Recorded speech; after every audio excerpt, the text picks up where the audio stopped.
আমি কি দিয়া বুঝাইতাম? আম পাতা, জাম পাতা, বড়ই পাতার কোনো অভাব নাই। কোন পাতা দিয়া বড়ই, কোন পাতা দিয়া গরম জল করে না। বড়ই পাতার পানি দিয়া কেন গরম জলটা করে? আম পাতা কি দোষ করলো? জাম পাতা কি দোষ করলো? বড়ই পাতা দিয়া কেন গরম জল করা হয়? এই কথা দিয়ে কোনো মৌলবি কয় না। লাল কাপড়, নীল কাপড়, হলুদ কাপড়, কত কাপড় দেখলাম। কবরের কাপড়টা কেন ভাইজান সাদা?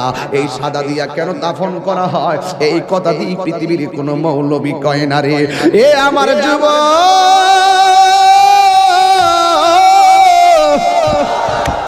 কি দিয়া বুঝাবো কবরটা কেমন ডেঞ্জারাস? কি দিয়া বুঝাবো মরণটা কত কঠিন? কি দিয়া বুঝাবো তাহিরের একটা দিন চলে যাওয়া মানে হলো আমার জীবন থেকে চিরদিনের জন্য দিনটা চলে গেছে। কোটি টাকা দিয়েও এই ঘন্টার সময়টা আনতে পারতাম না। এখন আমি শ্বাস ফালাইতাছি, 1 টাকা বিল দেওয়া লাগে না। নদীর পারে হাওয়া খাই, বিল দেওয়া লাগে না। পল্লী বিদ্যুতের ফ্যান বাতাস খাইলে বিল দেওয়া লাগে। আইসিইউতে ঢুকে গেলে দিনে 50,000 টাকা গোনা লাগে। আমার আল্লাহ যে কত নিয়ামতের বাতাস আমরা ঢুকাইতাছে, বাইরে কইরাইতাছে, 1 টাকা বিল নেই না।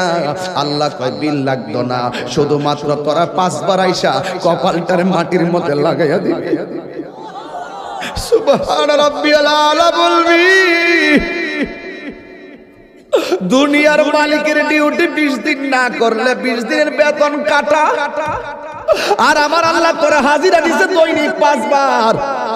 1 মাস হাজিরা দেও না, 2 মাসও দেও না, মাঝে মাঝে সিটারি হাজিরা দাও। কিন্তু আমার আল্লাহ ইচ্ছা করলে তোমার গলার মধ্যে কাটা লাগাইয়া আমার আল্লাহ রিজিকটারে বন্ধ কইরা দিতে পারে। এরপরও আমার আল্লাহ রিজিক বন্ধ করে না কেন জানো নি? কারণ হলো আমার আল্লাহ কয় আমি আল্লাহ তোরে মায়া কইরা বানাইছি। নবী আয়েশা বলেন, নবী গো আমি এমন গুনাহ করছি আমার আল্লাহ ছাড়া কেউ জানে না। কিন্তু আমি এমন ভাবি আল্লাহর কাছে ক্ষমা চাই, কিন্তু আমার আল্লাহ ক্ষমা করবে কিনা আমি জানি না। কেন জানে মনে হয় আমার আল্লাহ আমাকে ক্ষমা করবে না। এবার মুসা নবী ডাক দিয়ে ও পাগলি, তুমি কি এমন গুনাহ করছো যে এই গুনাহের কারণে আল্লাহর কাছে তওবা করার পরও তোমাকে তওবাটা কবুল হবে কিনা তুমি মনে করতে পারো না? এবার মহিলা ডাক দিয়ে বলে, নবী গো আপনি তো আল্লাহর সঙ্গে কথা বলেন, আপনি আল্লাহরে যাইয়া আমার নামটা ধরে কইবেন আমি মহিলার দোয়া আল্লাহ কবুল করছেনি, আমার গুনাহগুলো আল্লাহ মাফ করছেনি। এবার মুসা নবী ডাক দিয়ে মহিলা তুমি কি এমন গুনাহ করছো যেই জন্য তোমার কথা